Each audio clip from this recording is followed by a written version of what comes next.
Good morning, student. So in last lecture we had started our exercise 5.1. So in that up to question number 10 had completed. So in this lecture we are going to start our question number 11. So listen carefully.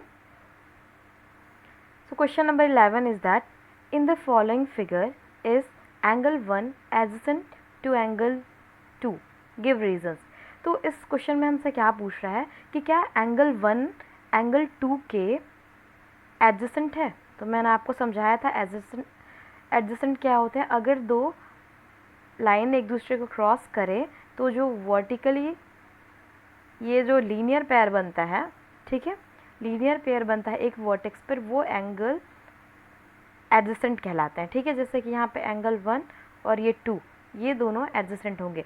तो पहली बात तो ये angle 1 और angle 2 adjacent है ही नहीं। ठीक है, so this is not a adjacent. Then second question is question number 12। ठीक है, तो क्वेश्चन नंबर 12 क्या है, find the value of angle X Y and Z in each of the following. ठीक है, हमारे पास यहाँ पे दो डायग्राम्स दिए गए हैं। उसके बाद हमें इसमें एक्स और वाई और जेड फाइंड करनी है। ठीक है, तो देखिए कैसे करेंगे। तो इसे सॉल्व करने के लिए हमें जो हमारा कॉन्सेप्ट है वो सारा क्लियर होना चाहिए, तभी आप ये क्वेश्चन को सॉल्व कर पाएंगे। ठीक है, तो आइए इसका सॉल्यूशन देखते हैं। तो ये रहा हमारे पास इसका सॉल्यूशन क्वेश्चन नंबर 12 का। ठीक है, तो ये देखिए ध्यान से, ये डायग्राम जो है यहाँ पे क्या है, एक एंगल बस गिवन है 55 डिग्री। देन हमें ऑल एंगल्स को फाइंड करना है। ठीक है, तो देखिए ये यहाँ पे ये हमें हिंट दिया गया है कि एक लाइन पे, दो लाइन के इंटरसेक्शन पे बनी हुई है एंगल्स। ठीक है, तो देखिए जो एंगल 55 डिग्री है उसका वर्टिकली अपोजिट एंगल क्या होगा, एक्स होगा। ठीक है, तो यानी एक्स की वैल्यू क्या निकल के आई, 55 डिग्री निकल के आई। कैसे, क्योंकि हम जानते हैं कि vertically opposite angles always equal होते हैं। ठीक है, तो X is equal to 55 degree हो गया। ठीक है, अब देखिए जब यहाँ पे हमें एक्स फाइंड हो गया, x is equal to 55 degree find हो गया, तो अब एक और कॉन्सेप्ट हमने पढ़ा था लीनियर पेयर का, यानी एक लाइन पर एक साइड्स पर जो एंगल्स बनते हैं वो एक दूसरे के लीनियर होते हैं और उनका सम हमेशा कितना होता है, 180 डिग्री होता है। ठीक है, मैंने ये फर्स्ट इंट्रोडक्शन लेक्चर में आपको बताया था।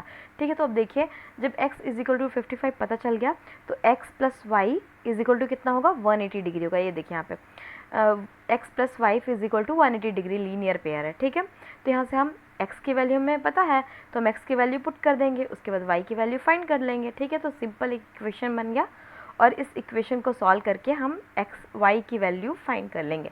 तो y इज इक्वल टू क्या आ गया, 180 माइनस 55, तो वैल्यू निकल के आई 125 डिग्री। ठीक है, तो यहाँ पे हमें y की वैल्यू भी फाइंड हो गई 125। ठीक है, 125 डिग्री। अब ध्यान दीजिए कि जब y फाइंड हो गया, ठीक है, तो यहाँ पर इस डायग्राम में ये जो एंगल 55 है वो किसके वर्टिकली अपोजिट है, x के। तो ये जो एंगल y है वो किसका वर्टिकली अपोजिट एंगल है, z का। तो जब y इज इक्वल टू 125 है तो z की वैल्यू भी क्या होगी, 125। ठीक है, तो यहाँ से हम z की वैल्यू भी फाइंड कर लिए 125 डिग्री। ठीक है, अगर आप चाहें तो इसे लीनियर पेयर वाले इस फॉर्मूला से भी फाइंड कर सकते हैं। कैसे, x की वैल्यू क्या है 55 डिग्री और z की वैल्यू क्या हो जाएगी, तो ये देखिए ये भी तो एक लीनियर पेयर बना रहा है ना इस लाइन पे, तो इसका भी सम 180 डिग्री होगा। ठीक है, तो इसे हम ऐसे भी सॉल्व करके इसका वैल्यू निकालेंगे। देखिए दोनों ही केस में इसका आंसर 180 डिग्री ही आता है z का वैल्यू। ठीक है, लीनियर पेयर है, फिर x की वैल्यू 55 रख दिया हमने, फिर z का वैल्यू निकाल लेंगे। ठीक है, तो आंसर क्या आ जाएगा, 125 डिग्री। ठीक है, तो आई होप कि आपको ये वाला क्वेश्चन क्लियर हो गया। ठीक है, अब देखिए इसी का सेकेंड क्वेश्चन है, इसमें ये भी सेम कॉन्सेप्ट पे बनेगा, लेकिन देखिए इसमें थोड़ा सा डायग्राम डिफरेंट कर दिया। अब हमें इसमें x, y और z की वैल्यू फाइंड करनी है। ठीक है, तो अब ध्यान दीजिए इसमें भी सेम कॉन्सेप्ट लगाएंगे हम।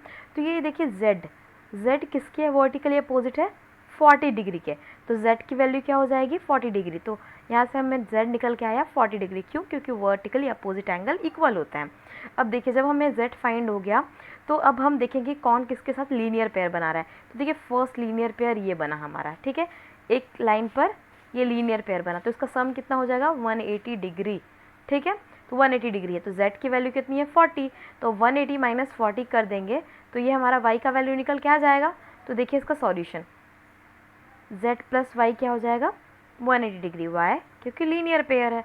अब देखिए 40 डिग्री z की वैल्यू हम यहाँ पे रख दिए और उसे प्लस वाई किए इज इक्वल टू 180, ये इक्वेशन बन गया। अब इस इक्वेशन को हम सॉल्व कर लेंगे तो y is equal to 180 minus 40 degree, तो y की वैल्यू कितनी आ गई? 140 डिग्री आ गई। ठीक है, अब देखिए यहाँ पे हमें z भी मिल गया 40 डिग्री और y भी मिल गया कितना? 140 डिग्री। ठीक है, अब बचा क्या? सिर्फ x बचा है। ठीक है, तो देखिए x को हम कैसे फाइंड करेंगे, तो दो तरीके हैं।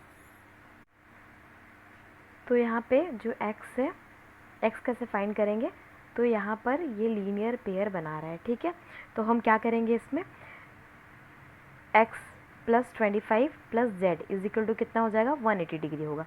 तो ये देखिए यहाँ पे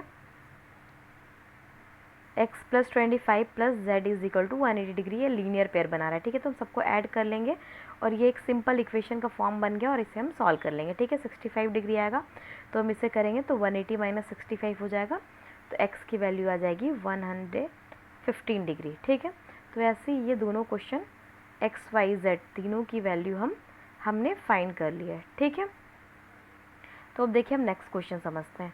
तो हमारे पास नेक्स्ट क्वेश्चन क्या है, तो नेक्स्ट क्वेश्चन है हमारे पास फिलिंग द ब्लैंक्स। ठीक है, तो फिलिंग द ब्लैंक्स को वन बाय वन समझते हैं। देखिए तो फर्स्ट क्वेश्चन क्या है हमारा, if two angles are complementary then the sum of their measure is, अगर यहाँ पे बोल रहा है कि दो एंगल कॉम्प्लीमेंट्री हैं तो उनका सम ऑफ देयर मेजर्स कितने होंगे? 90 डिग्री। ठीक है, ये भी मैंने आपको इंट्रोडक्शन लेक्चर में समझाया था। सेकंड क्वेश्चन क्या है, if two angles are supplementary then the sum of their angle is, कितना होगा? अगर दो एंगल सप्लीमेंट्री हैं तो उनके सम कितने होंगे? तो 180 डिग्री होता है। हम जानते हैं कि सप्लीमेंट्री एंगल के सम हमेशा 180 डिग्री होता है। अब देखिए क्वेश्चन नंबर थर्ड क्या है, two angles forming a linear pair are, जब दो एंगल्स लीनियर पेयर बनाएंगे तो उनका तो कितना एंगल्स होता है? 180 डिग्री होंगे। ठीक है, अब देखिए if two adjacent angles are supplementary then they form a, अगर दो एडजेसेंट एंगल सप्लीमेंट्री हैं तो वो क्या बनाते हैं? लीनियर पेयर बनाते हैं। ठीक है, तो ये क्या हो जाएगा? लीनियर पेयर इसका आंसर होगा। ठीक है, तो फोर्थ का आंसर हो जाएगा लीनियर पेयर। अब देखिए fifth number question, if two lines intersect at a point then a vertically opposite angles are always, अगर दो लाइन इंटरसेक्ट करती हैं एक पॉइंट पर तो वर्टिकली अपोजिट एंगल्स क्या होंगी? क्या होंगे बताइए आप? इक्वल होंगे। ठीक है, अभी तो हमने क्वेश्चन किया है ना, तो वर्टिकली अपोजिट एंगल, ये वर्टिकली अपोजिट है। ठीक है, एंगल इक्वल होते हैं ऑलवेज। ठीक है, अब देखिए क्वेश्चन नंबर 6, तो क्वेश्चन नंबर 6 क्या है, if two lines intersect at a point and if one pair of vertically opposite angles are acute angle then the other pair of vertically opposite angles are, क्या होगा अगर दो, तो देखिए इससे हम, अगर दो लाइन इंटरसेक्ट करती है, ठीक है, अगर वन पेयर है, ठीक है, one pair of vertically opposite angles हैं, ठीक है, वो क्या है? एक्यूट एंगल है, यानी कि वो 90 डिग्री से कम है, तो दूसरे वाले एंगल्स क्या होंगे? ऑब्वियसली ऑब्ट्यूज होंगे, क्योंकि ये सारा एक लीनियर पेयर बन जाएगा ना यहाँ पे, तो ये जब एक्यूट है तो ये ऑब्ट्यूज होगा। ठीक है, तो ऐसे ही हम इसे सॉल्व करेंगे। ठीक है, तो अपोजिट एंगल है ऑब्ट्यूज। तो इस तरीके से ये आपका आज का क्वेश्चन तो कंप्लीट हो गया। अब ये क्वेश्चन नंबर 14 में क्या है, ऑब्ट्यूज वर्टिकल एंगल। आपको इस डायग्राम को देख करके एंगल्स बताने हैं, कौन ऑब्ट्यूज है, कौन एडजेसेंट कॉम्प्लीमेंट्री एंगल है, कौन इक्वल है और कौन अनइक्वल सप्लीमेंट्री एंगल है। तो ये आज का होमवर्क है। ठीक है, आपको इसे खुद से सॉल्व करना है। अगर आप नहीं कर पा रहे हैं तो ग्रुप में मैसेज करिएगा, मैं नेक्स्ट वीडियो में इस क्वेश्चन को कवर करूँगी। ठीक है, तो आज के लिए इतना ही, मिलते हैं नेक्स्ट लेक्चर में। Thank you.